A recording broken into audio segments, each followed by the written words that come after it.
दीन ए इलाही ये नया एक धर्म था। कैसा धर्म था? नया धर्म अकबर ने चलाया था। जैसे देखेंगे तो अभी तक का, इसीलिए कहते हैं अकबर जैसा महान शासक अभी तक ना तो पैदा हुआ ना तो फिर पैदा होगा। जो इस तरीके से वो राज किया था उसके तात्पर्य में, उसके हिसाब से अभी तक ऐसा कोई भी राजा नहीं हो पाया जो उसके हिसाब से राज करे, उसके हिसाब से प्रजा का देख रेख करे। जितना बढ़िया व्यवस्थित ढंग से वो प्रजा का देख रेख किया था उस तरीके से अभी तक कोई भी राजा नहीं पैदा हुआ, है ना। क्यों? क्योंकि देखेंगे वो सभी धर्मों को मानता था। सबसे खासियत बात ये थी कि वह सभी धर्मों को मानता था। अभी इसी में से अगर आपसे पूछ लिया जाए कि आप मुस्लिम धर्म को मानते हैं, तुरंत कह देंगे नहीं, है ना। अभी आपसे कह दिया जाए सिख धर्म को मानते हैं तो कह देंगे नहीं, आप अपने धर्म को मानते हैं, है ना। लेकिन अब वही अगर देखेंगे अकबर को तो अकबर सभी धर्मों को मानता था, है ना। अब ऐसा नहीं है कि उसको जो करना वो अपने करता था, लेकिन अगर पूजा पाठ करना कोई हिंदू चाह रहा तो उसको एकदम आजादी देता था। उसको किसी भी प्रकार का अगर कोई दिक्कत कर रहा, पाबंदी कर रहा, पूजा करने में उसको रोक लगा रहा तो अकबर उस पर सख्त कार्रवाई करता था। और आज अगर देखेंगे तो क्या आज भी इतना डिजिटल होने के बाद भी ऐसा शासक है, ऐसा प्रधानमंत्री है? नहीं है। पहले का क्या होता था, आज मजबूरी भी है। आज मजबूरी ये है कि चारों थाली में खाना चाहेंगे तो एक को नहीं खा पाएंगे, एक को नहीं हाथ लगेगा। और पहले का क्या होता था, पहले का जो राजा बनना होता था वो जनता पर डिपेंड नहीं होता था। आज मजबूरी है, आज जो भी प्रधानमंत्री बनता है उसका मजबूरी होता है कि वो जातिवाद करे। जब तक जातिवाद नहीं करेगा तब तक राजा नहीं बनेगा। तो नरेंद्र मोदी ये क्या है ना, नाम से हिंदू लग रहे हैं, काम से भी हिंदू लग रहे हैं, है ना। क्या इनके समय में मुसलमानों को उस तरीके से वरीयता अकबर के हिसाब से, अकबर के समय में जिस तरीके से मिलता था, क्या आज है? नहीं है। और मजबूरी है, होना भी नहीं चाहिए। क्योंकि अगर जिस दिन हो जाएगा उस दिन ये प्रधानमंत्री बन पाएंगे? नहीं बन पाएंगे, पक्का नहीं बन पाएंगे। कोनो आदमी नहीं वोट देगा फिर। जैसे राहुल गांधी, इतना क्लियरली नहीं बोलना होता है लेकिन फिर भी राहुल गांधी देखेंगे तो ऐसा नहीं है कि हिंदू धर्म का बहिष्कार करते हो या फिर राहुल गांधी हिंदुओं को नहीं मानते हैं, लेकिन जितना हिंदुओं को मानते हैं उतना ही मुसलमानों को भी मानते हैं। बराबर मानता ना इंसान। अगर देखेंगे एक जगह सिखा रखा रहेगा इंसान, है ना, लक्चर की, तो दूसरी जगह वही देखेंगे गोल टोपी भी रखा रहता है, इंसान पहुंच जाता है मदरसे में, मस्जिद में। लेकिन यहाँ ये इंसान सिर्फ सिखा वाला ही है, ये है ना, ये सिखा वाला ही है। ये नहीं कहीं आप देखे होंगे, आज तक कहीं फोटो देखे हैं क्या कि जिसमें वो मुसलमानों का टोपी लगा करके कहीं फोटो हो उनका? कौन? प्रधानमंत्री।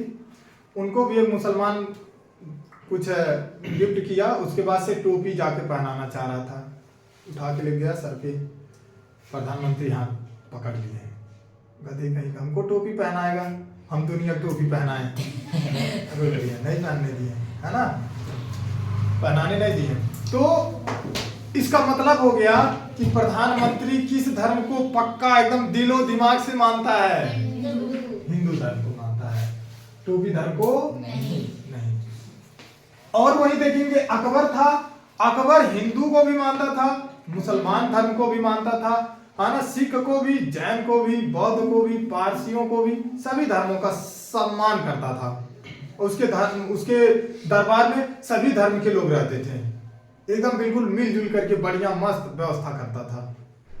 लेकिन आज अभी अगर देखेंगे, आज कोई भी चीज, कोई भी सरकार हो जाए, आज प्रेजेंट टाइम में जब तक भारत में लोकतंत्र रहेगा तब तक जान लो कि जातिवाद रहेगा, पक्का रहेगा।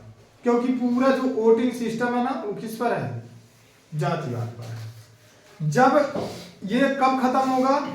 जब यहाँ के बच्चे, यहाँ के अगली आने वाली पीढ़ी शिक्षित हो जाएगी, ज्यादा समझदार हो जाएगी, खूब बढ़िया होशियार हो जाएंगे, तब समाप्त हो जाएगा, उसके पहले नहीं। तो उसी में देखेंगे अकबर एक ऐसा था जिसने नया धर्म चलाया, जिसके नए धर्म का नाम था दीन-ए-इलाही। कौन सा धर्म था? दीन-ए-इलाही। और इस धर्म को सबसे पहले मानने वाला बीरबल था। कौन था? बीरबल। चटोकारिता नंबर 1 का था इंसान। देखो दिमाग था, लेकिन जानता था राजा चला रहा, पहले हम मान लेंगे तो राजा खुश हो जाएगा कि मतलब बीरबल क्या बात है, वाह मजा आ गया, राजा खुश हो जाएगा। तो सबसे पहले इस धर्म को मानने वाला कौन था? बीरबल। इन्हीं को बहुत जल्दी थी, पहले पकड़ लिए कि महाराज बहुत अच्छा, हम हैं, हम कौन से धर्म से हैं? दीन-ए-इलाही धर्म से नया धर्म चलाया था। देखेंगे सक्सेस नहीं हुआ।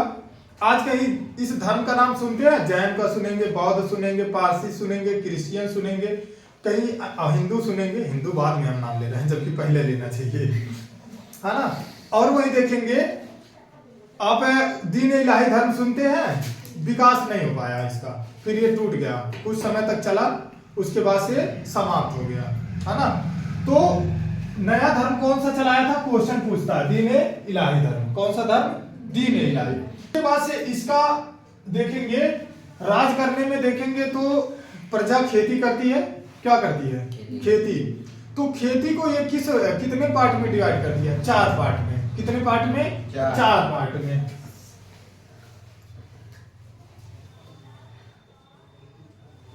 है ना। 4 प्रकार से डिवाइड कर दिया। इसलिए डिवाइड कर दिया, देखेंगे आप कभी भी खेत में जाते होंगे, कहीं भी जाते होंगे, तो ऐसा नहीं देखते होंगे कि पूरा खेत एक का बराबर सबका होता है, ऐसा नहीं देखेंगे। किसी के खेत में देखेंगे बढ़िया गेहूं उगता है, किसी के खेत में देखेंगे एकदम वो टिटुरा टिटुरा के बढ़ता है, और कहीं कहीं देखेंगे कि वहां कुछ होगा नहीं करता है ना। कहीं कहीं देखेंगे कि उसमें एक सीजन का फसल होता है, एक सीजन का नहीं होता है।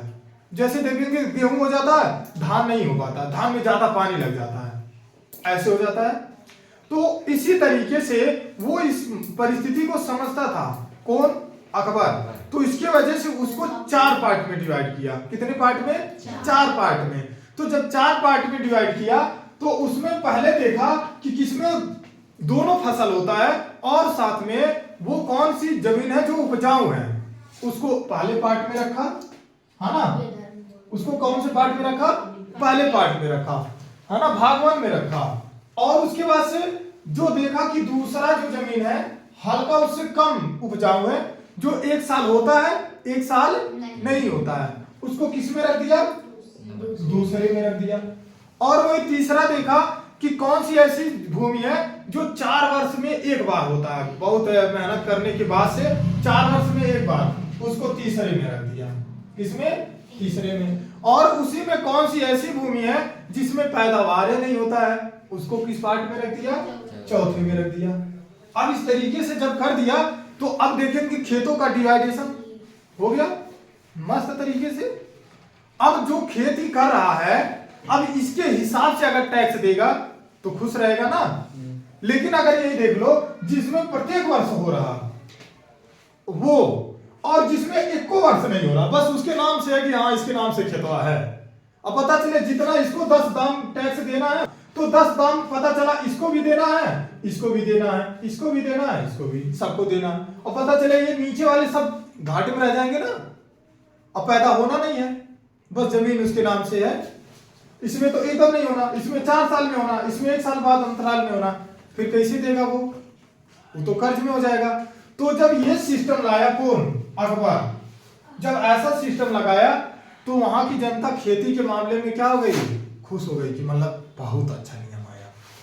अब इसमें देखेंगे खेती से संबंधित सभी किसान आ गए ना, नियम, एक नियम लाया, उसमें 4 डिवाइडेशन कर दिया, और उस चारों के हिसाब से सभी किसान फिट बैठे।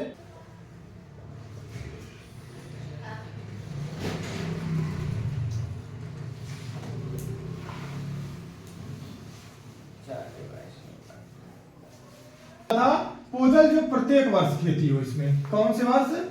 प्रत्येक वर्ष। इसमें प्रत्येक वर्ष फसल होता, जैसे आज देखेंगे है ना, हर साल देखेंगे गेहूं धान गेहूं धान गेहूं धान होता रहता है, और बहुत जो चालाक रहते हैं वो एक फसल काट लेते हैं, वो प्लस पॉइंट हो जाता है ना उनका। अब जैसे और उसी खेत में वो काट पाते जो नजदीक होता है, घर के नजदीक, दूर वाले खेत में नहीं हो पाता है। अब देखो वहां भी 3 तरीके हो गया ना। अब जैसे जिसके नजदीक है खेत, वो देखेंगे धान गेहूं काटने के बाद से जैसे ही गेहूं कटेगा उसी में सब्जी लगा देगा, सब्जी लगा देगा, जून जुलाई में पानी देता रहेगा, बढ़िया मस्त काट के खाएगा, है ना। और जिसका दूर है, भैंसियां घुस जाती हैं, वो क्या करेगा, वो नहीं काट सकता ना। आज भी फायदे में कौन है, जिसके पास नजदीक में खेती है। नुकसान में कौन है, जिसके दूर में खेती है, वो 2 फसल काट पाएगा, और जो नजदीक है वो 3 फसल काटेगा, है ना। तो रबी जायद खरीफ तीनों फसल काटेगा, और जिसका दूर खेती है वो 2 ही फसल काटेगा। उसी तरीके से पोजल भूमि में क्या होता था, पोजल भूमि में प्रत्येक वर्ष होता था, और वही देखेंगे प्रति भूमि इसको 1 वर्ष के अंतराल में होता था। कितने वर्ष, 1 वर्ष अंतराल। 1 वर्ष अंतराल मतलब आज भी देखेंगे होता है, जिसका खेत उपजाऊ नहीं होता है वो क्या करता है, 1 वर्ष के लिए उसको परती छोड़ देता है। देखोगे आप घर पर देखेंगे तो जिसके खेत में उपजाऊ, जिसकी खेत नहीं होती है, वो 1 वर्ष क्या करता है, परती छोड़ देता है, अगले वर्ष बोता है, तो बढ़िया मस्त गेहूं लगता है उसमें।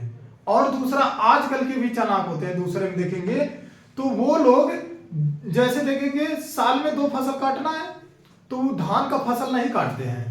धान का फसल काहे नहीं काटते हैं, धान में खर्चा ज्यादा आता है, धान का काहे से रोपनी करवाना पड़ेगा, उसमें फिर उस और अगर बारिश नहीं हुआ पानी देना पड़ेगा, उसके पहले भी देना पड़ेगा, उसका बेहन डालना पड़ेगा, लंबा प्रक्रिया से गुजरता है। धान का, गेहूं का बहुत आसान प्रक्रिया है, टट्टर लग गए, बीज डाल दिए, उसके बाद से पानी सींच दिए, दवा डाल दिए, खाद डाल दिए, तैयार हो जाएगा।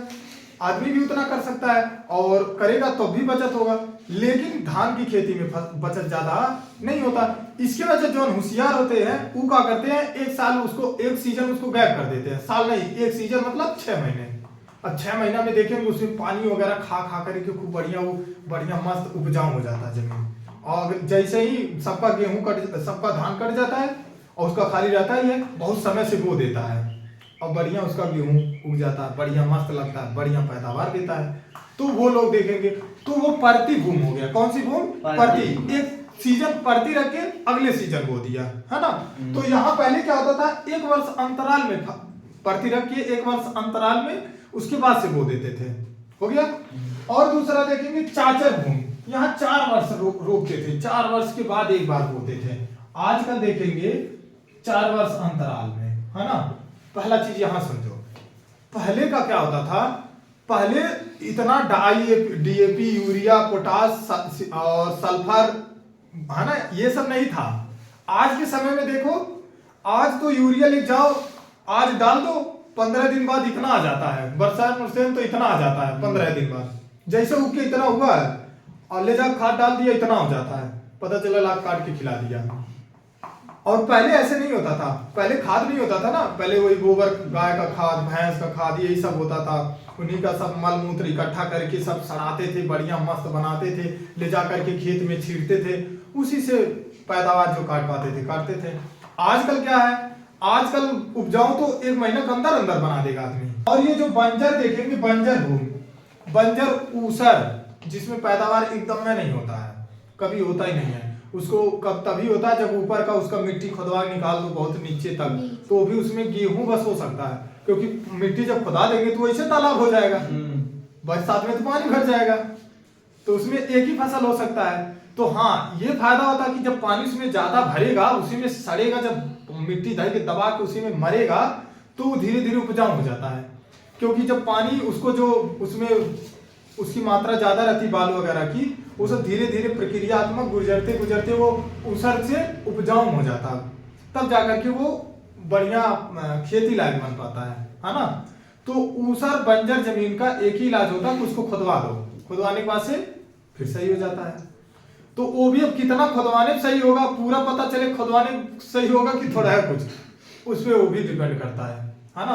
अब जैसे पहले का देखेंगे, कहीं अगर मान लो आज भी किसी खेत में जाकर के मान लो भट्ठा लग गया है, अब वहां देखेंगे तो भट्ठा लग गया है अगर, तो वहां पर ईंट वगैरह गिट्टी कंकड़ बालू मिलेंगे, कन्फर्म में मिलेंगे। अब वही कुछ साल बाद, 2-4-10 साल बाद हट जाए तो क्या वहां जोतने बोने लग रहेगा? नहीं, उसको हटवाना पड़ेगा। अब उसको 4 फीट नीचे तक, 5 फीट नीचे तक कितना निकलवाना पड़ेगा वहां का पूरा कंकड़ पत्थर गिट्टी बालू, तब ना बन पाएगा। उसी तरीके से वो बंजर भूमि होती है, ऊसर भूमि, उसमें क्या होता है, बालू की मात्रा ज्यादा होती है। बालू में पैदावार होगा। सऊदी अरब काहे परेशान रहता है? बालू ही बालू है ना। राजस्थान काहे परेशान रहता है? बालू ही बालू है। रेगिस्तान, तो बालू में पैदावार नहीं हो सकता है, वहाँ पानी का कमी होता है। इसकी वजह से जो मिट्टी होती है वो रेतीली हो जाती है, पैदावार नहीं होता था। क्या होता था? पैदावार नहीं होता था। अब इसी के हिसाब से टैक्स लगाता था। अब इसको अगर देखेंगे तो 10 दाम, कितना? 10 दाम, तो इसको 5 दाम, कितना दाम? 5 दाम, है ना। और इसको देखेंगे तो इसको 2 दाम, 1 दाम, उसी हिसाब से इसको 1 भी नहीं देना है ना। अब सभी किसान खुश, सब किसान खुश। नोट कर,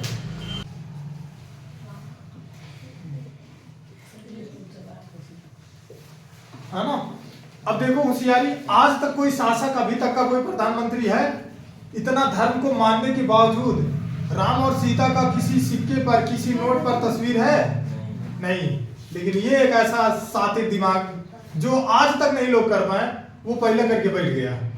सोचो, आज तक सबका इच्छा होता है कि हम कर लें, लेकिन कर नहीं सकते, कर नहीं पाएंगे, क्योंकि संविधान है, तुरंत लपेट देगा। आप धार्मिक प्रक्रिया किसी पर जबरियत थोप नहीं सकते हैं, संविधान है। और पहले क्या था, मस्त आराम से खुश करने के चक्कर में कर दिया।